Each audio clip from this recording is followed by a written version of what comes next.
One of the things holding a lot of aspiring nomads back is finding a rig. And the part that is really tricky for most is deciding what rig will actually work for them. In this video, we get to meet a couple who are in the midst of figuring all this out and sharing their process.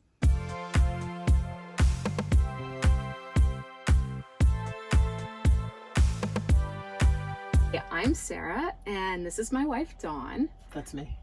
That's you. So between the two of us, we have several Instagram accounts, but Adventure Travel Lesbians is where you can find us on YouTube. You can find us on Instagram. We also have an account, That's No Van, that'll be for our future van that we have. I'm at sarahbug_ny, and that's Sarah with an H. So SARAHBUG_NY. And right now we are at Vanlife Pride meetup in Quartzsite, Arizona. Super exciting.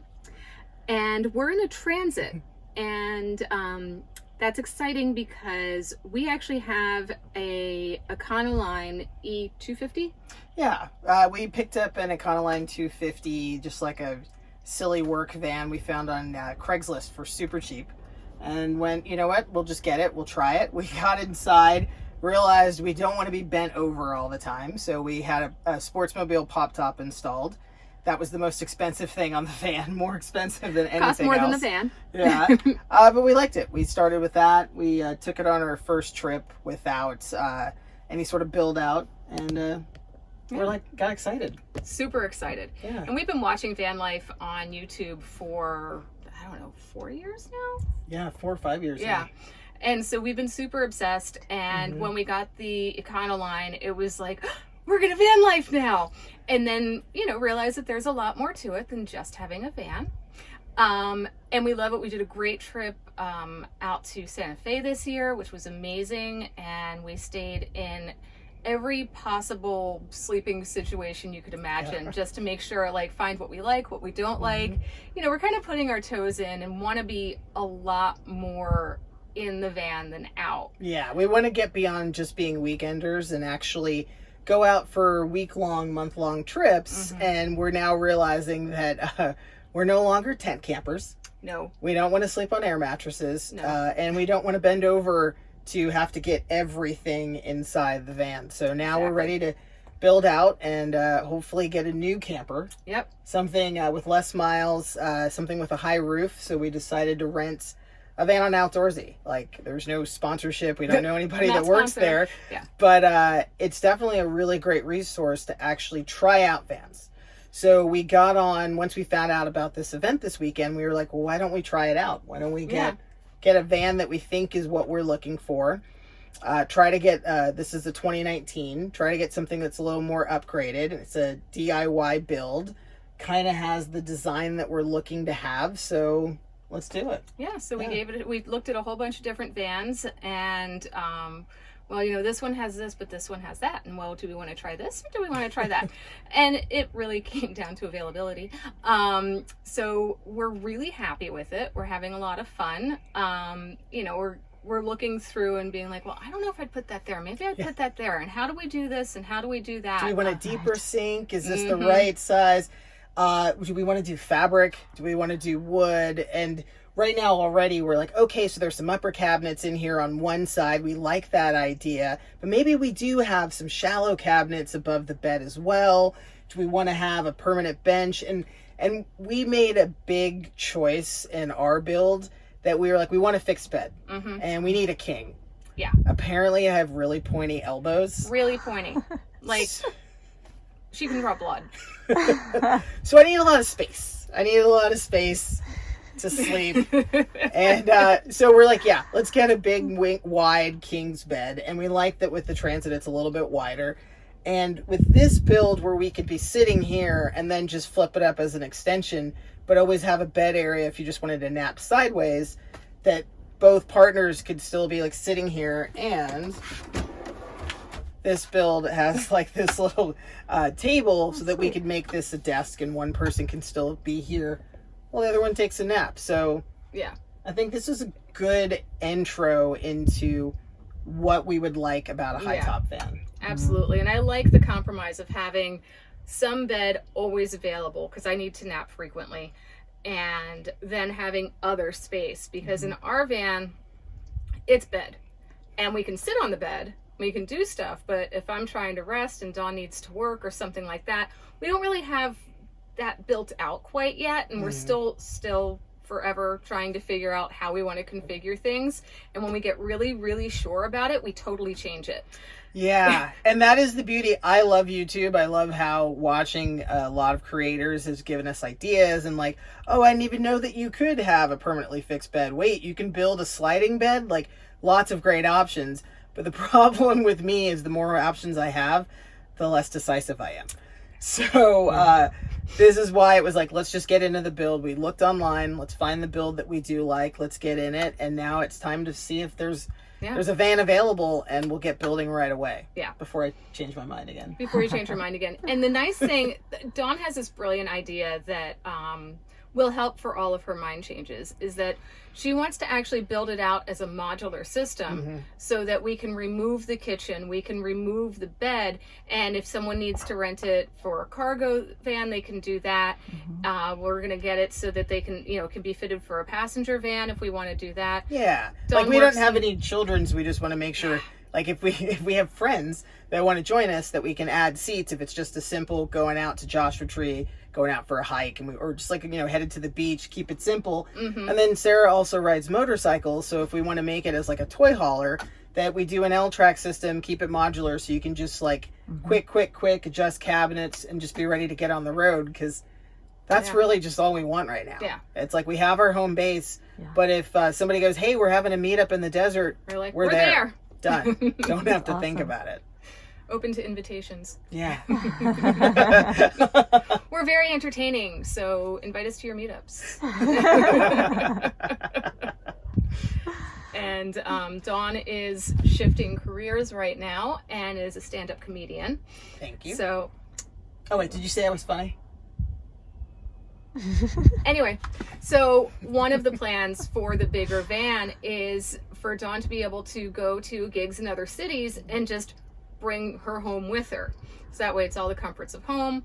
She doesn't have to worry about renting a hotel room, figuring out how far she is from the gig and all of that. She's got everything here that she needs. Yeah, and then making sure it's like with the insulation that I could also run a podcast.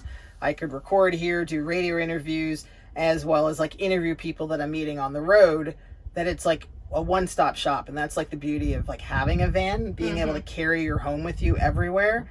And this is way cheaper than getting a hotel where I have to like jump on a plane, rent a car, go to the hotel. It's like, it's all in one space. Yeah, and I feel like when we're traveling in the van, we get a much deeper sense of the area we're in. Yeah. When you fly somewhere, I'll speak for, when I fly somewhere, I'm in our home base is in LA. I leave LA and I'm in Virginia or New York or, hopefully somewhere beachy and luxurious sometime very soon. There were no hints.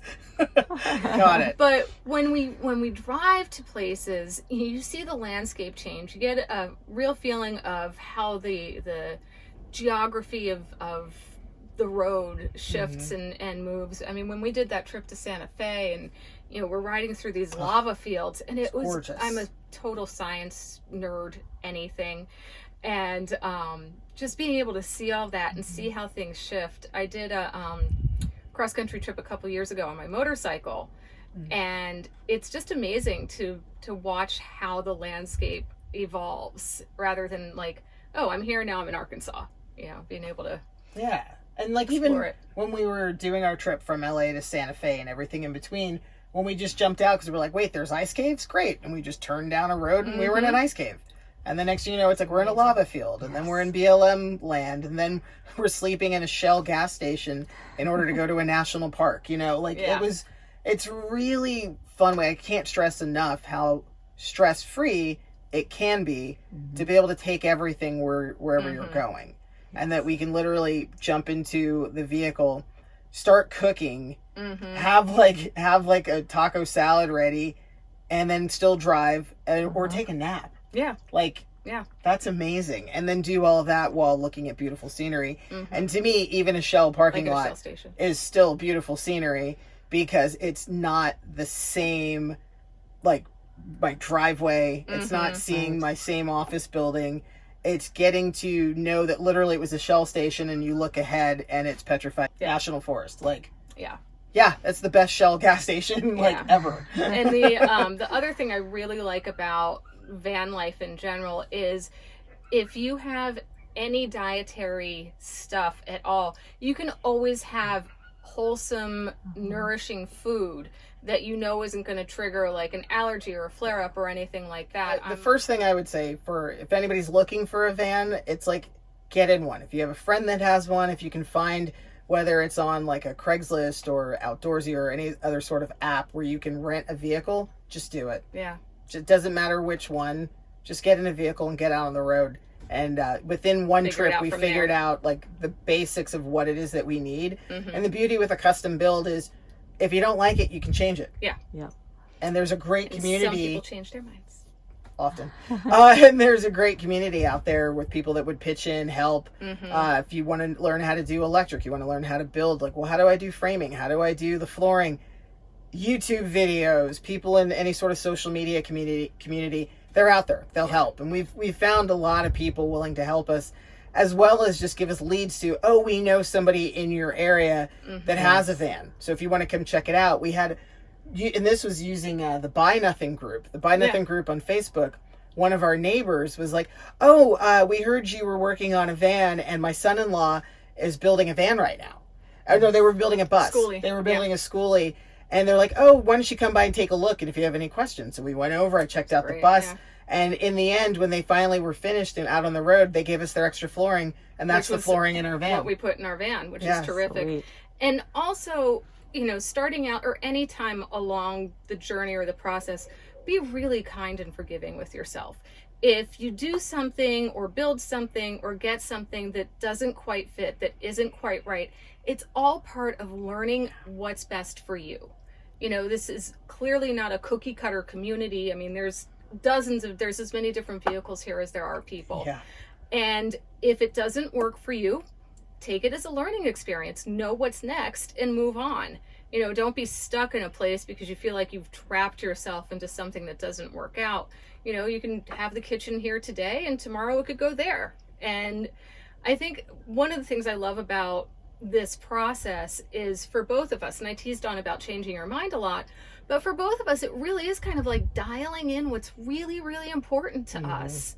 You know, what we really value and what fits us. And that's what I'm loving about, you know, even trying this van out. It's like, okay, well, now we know what's in here and we know how it feels. And, you know, if we didn't like it, you know, it's like, okay, great. We know what's, you know, we're going to go somewhere else next. And it doesn't, I mean, even where you're staying, if it doesn't work for you, learn from it and move on. Like, I don't think there are any mistakes in here. It's just all opportunities to grow and learn. What she said. Nice. Yeah. And it doesn't hurt to marry a really smart, creative, crafty, hot woman. Yeah. Thank you. You're welcome. And funny. She's funny. I hear. We could all be so lucky. Yeah, exactly. All right. Well, thank you. Thank you. This was fun. I'm so grateful Dawn and Sarah were willing to share how they're figuring van life out. I think their process is really smart, and if you can swing it, renting a van similar to what you think you want is a great strategy. If you liked this video, please share it, and if you'd like to see more van and rig tours, van life tips, and other information to help women get on the road, hit subscribe and ring the notification bell so you don't miss any upcoming videos. I appreciate your thoughtful comments, and if you'd like to join in deeper conversation, join our Facebook group, Gal Adventurers. This is Joni with the Galavan. Enjoy your journey.